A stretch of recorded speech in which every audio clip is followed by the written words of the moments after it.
দক্ষিণ কামৰূপৰ বকো অঞ্চলৰ ঐতিহ্যমণ্ডিত একমাত্ৰ উচ্চ শিক্ষাৰ প্ৰতিষ্ঠান জৱাহৰলাল নেহৰু মহাবিদ্যালয়। তৰুণ তৰুণীক পোহৰাই তোলাৰ প্ৰয়াসত 1964 চনৰ 3 আগষ্ট দিনটোতে বকৰ বুকুত জন্ম লাভ কৰিছিল এই জৱাহৰলাল মহাবিদ্যালয়। জন্ম লগ্নৰে পৰা আজিলৈকে শৈক্ষিক সাংস্কৃতিক ক্ৰীড়া জগতকে আদি কৰি বিভিন্ন প্ৰশংসনীয় পদক্ষেপ আগবঢ়াই আহিছে, যিহেতুকে বকো অঞ্চলটো হৈছে বিভিন্ন জাতি জনগোষ্ঠীৰ মিলন। ইয়াতেই প্ৰাণ পায় বিভিন্ন থলুৱা কলা কৃষ্টি সংস্কৃতি।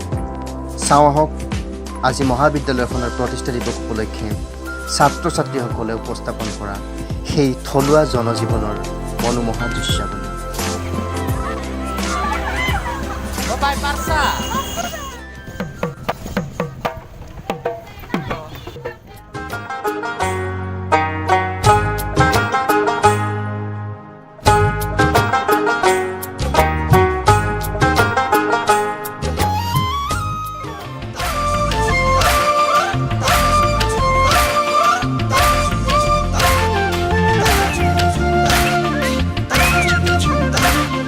বিভিন্ন জাতি উপজাতি জনগোষ্ঠীৰে ভৰা আমাৰ এই সোণৰ অসমখনৰ এক সুন্দৰ ছবি প্ৰদৰ্শন কৰা হৈছে।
বৃদ্ধ পিতৃ মাতৃ আৰু বয়োজ্যেষ্ঠ নাগৰিকক সন্মান কৰক।